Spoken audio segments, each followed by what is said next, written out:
Hello and welcome to this episode of the Red Couch Podcast. I'm your host, Konstantinos Drossos, and today we'll be talking with special guest Eze Ebukachi, also known as the Finesser, about his music career and London's underground hip hop scene. Welcome, Eze. How you doing, man? I'm great, man. Thanks for having me. We were just here for the interview last week, so thanks for having me with this follow up. I look forward to having this discussion with you. Thanks, buddy. I really appreciate it. Great interview last week too. The article was really well done. When it comes, interesting story and whatnot, man. So thank you for that.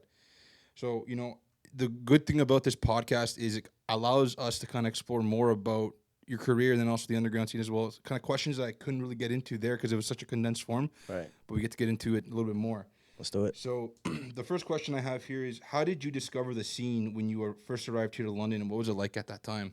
Right. So this is an easy question. I have to give huge shout outs and Jammin, I know you're listening. I have to give a huge shout out to Jammin, James O'Rourke.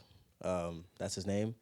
He makes it his personal life mission to find artists who are new to the scene in the city and to put them on platforms and stages where they can develop. He does not get paid for more than half of the work he does, but I just want to shout out Jammin. Of all the London artists in the city to ever come through, they know Jammin. They may not all like him, but they definitely know of Jammin for that reason. So yeah, Jammin put me on. I also want to shout out King Cruff. He's doing his thing right now. He just dropped the album. Go check that out. But King Cruff vouched for me, which I think um, made people accept me a lot more, like accept my craft, if that makes sense. A lot more people had, harder routes just making it in London than I have. But I think I tapped in with the right people, Jammin and Cruff. I'm tapped in with Smooth now. That's my engineer. So I feel like those three people really like made people accept me as a creative in the city. So, that's great. It's awesome that you had some mentors coming into in here and stuff like that. And it's part of the gig when it comes to starting your career. You need those people to kind of help support you and stuff. That's awesome. Um, when you came here, how was it like connecting with various producers to help you make your own music? When you were like, you know what, this is the kind of path I want to go on. I want to find someone that collaborates with my vibe and kind of deal. Right. So when I moved to London, it was more so about finding the right engineer than finding the right producers. I work with producers personally right now, but majority of the stuff I get are from connections I make online, and then I talk with the producers and we move forward from there. But when I came to London, my priority was really finding a solid engineer that I could lock in with and produce the quality of sound that I was after. I had always been making music. I had always been recording myself.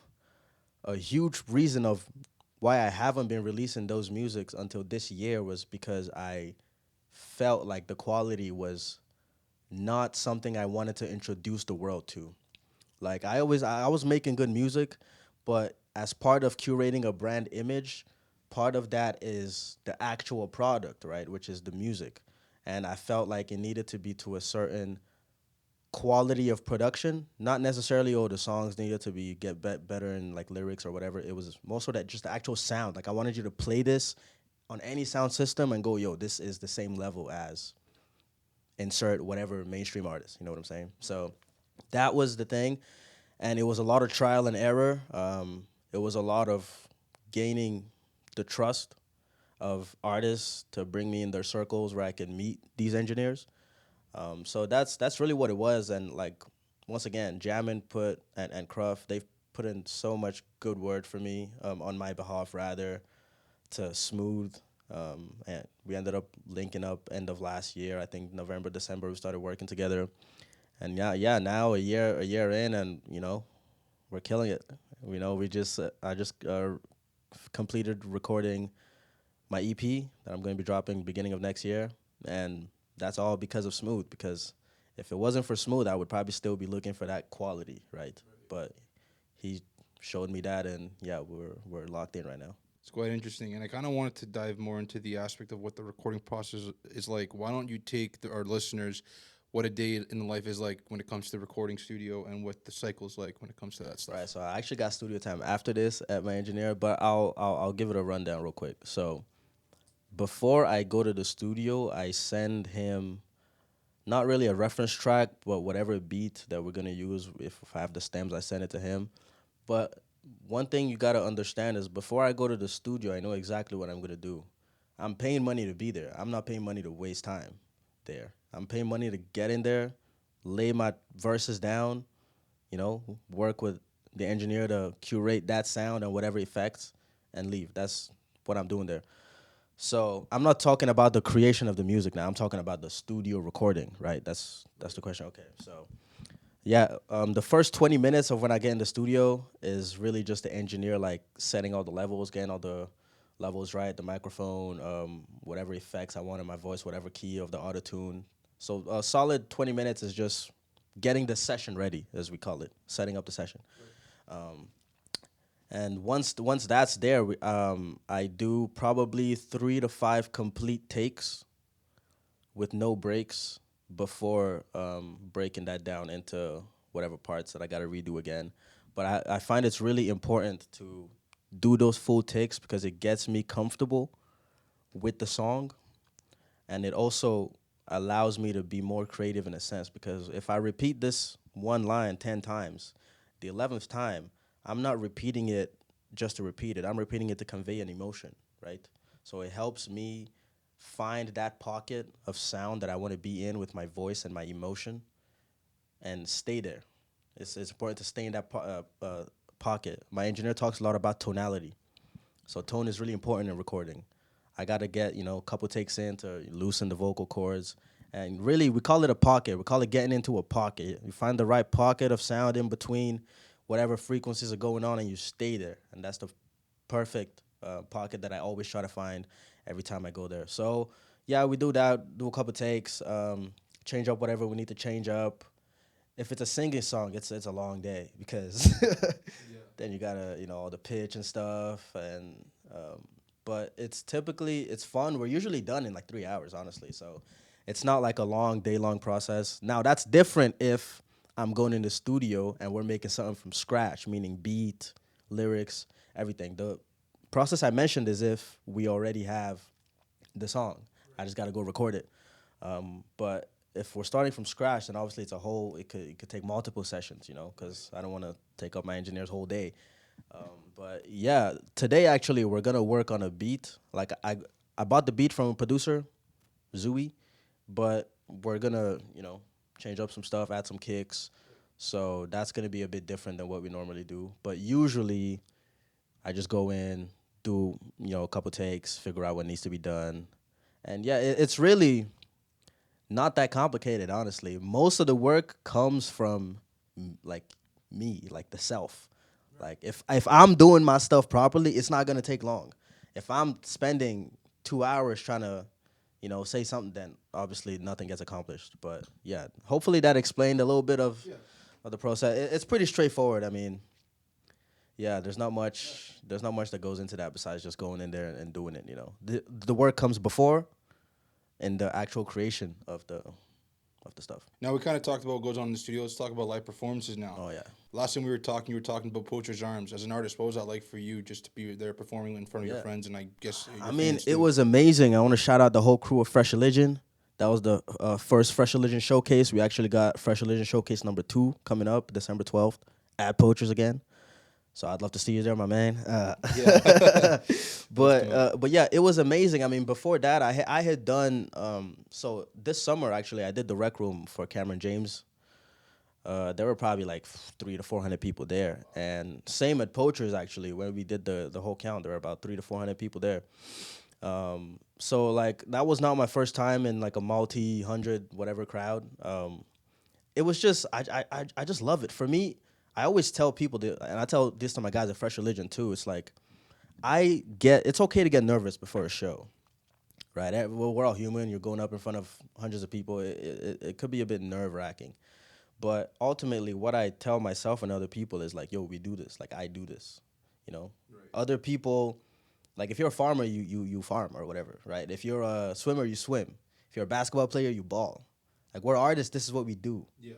Like every other thing outside of being on stage is complementary to being an artist. Right. Being an artist means going up on stage and entertaining people. And that is what I love to do. That's why I I wouldn't say that's why I got into, music, but that's definitely a huge outlet to express my creativity.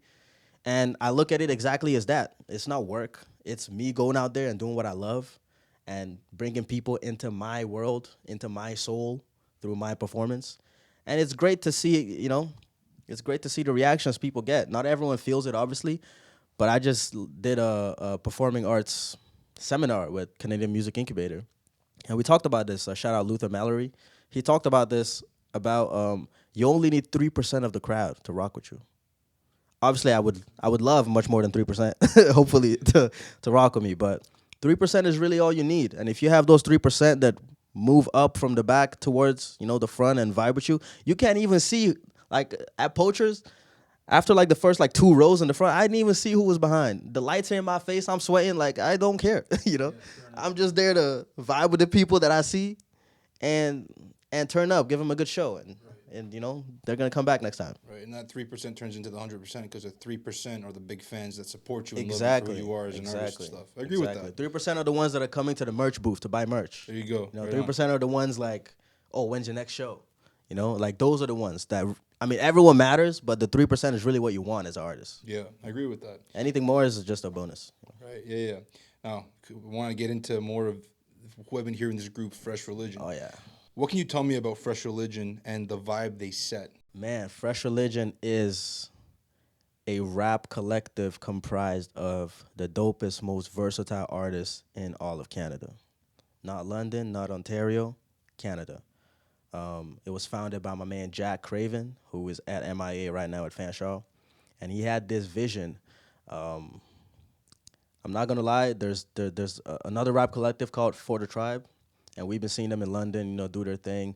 But when Jack came to me with the idea of Fresh Religion, it was like, okay, we want to be different, obviously, than For the Tribe. Everyone in London already knows For the Tribe, so what can we do as a rap collective that's gonna be different? And that starts with the members. Each of us makes drastically different music. We got Moosey who's doing screaming and rock or whatever. We got Jack who's making more traditional hip hop. We got Divine who's like sort of in the middle, but like just really great songs. I'll say this on record. Two Divine is my favorite artist right now in the city. You got George Tooks, makes more melodic rap. Like he's great. You know what I'm saying? Yeah. Moosey, George, Divine, Jack, and me. Yeah, that's it. So we really focus on experiences, on giving the fans experiences through our music, through our live performances, and we just started. We're very new, maybe 2 months in. So the fact that we're already 2 months in, we've done one show, we sold out. We're about to do another show, we're gonna sell out. I think that's pretty good. That's really great. We're in talks with other big venues in the city, and the whole point is to not stay in the city. We want to grow as fast as possible out of the city and start moving to other cities, aka Toronto, where we can start building our name there. But we're not a rap group. We're a rap collective. So we're not a band type of, everyone is an individual artist in the group, and we kind of just come together, put our resources and our creativity together to curate this special experience for the fans. And that's what Fresh Religion is. It's an experience. Why the name Fresh Religion? You're going to have to ask Jack, but hey, I loved it. He came to me, he's like, yo, we're the Fresh Religion? I said, yes. Yeah, we are fresh indeed. So, like that. Yeah. Keeps that mystery there, It's Obviously, yeah. And like, look, Jack and Divine will probably give you a, I don't want to say better answer, but a more extensive description of Fresh Religion than I did. But that's essentially, that's the gist of it. Right. Yeah. I like that though. Now, kind of moving back into your career now, I want to kind of ask you, what was one song that you've recorded that's memorable in your career, and like who collabed with you, and why does it mean so much to you as an artist? Oh, that's a good question. I have to think. Are we talking stuff that I've released or just in general? Hey, released in general. Well, my favorite song I've made ever is Mood. I released that this year. You should listen to it, actually. Or maybe if there's a segment, whatever, play it. Yeah, But I'll check it out, yeah. Mood is my favorite song. I think it's the best song I've made. Obviously, that's subjective to me, but I think that's the best song I've made sonically, creatively, whatever, artistically. And if you listen to it, I think you might agree too. But there are songs that I've made that are, I wouldn't call them my favorite, but they mean a lot to me. There's a song I made called Homecoming. I recorded it, I never released it. I don't know what happened to it. I have to hit up my engineer for that. But Homecoming, and I made it during this period of COVID when I was kind of like alone. Obviously, everyone was kind of alone to an extent in COVID, but you have to look at the context of like my background, right? I left my home when I was 16 years old to come to Canada, start university.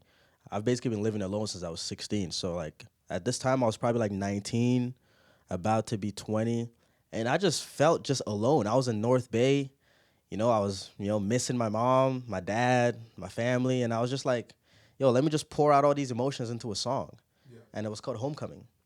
And it was this like really nice soft piano keys, and then it switches into some kicks come in. But yeah, I mean, the first few lines of the song goes like, it's been a long way down, running from the circus in a circle. I was lost and my inner circle was just going the wrong way down.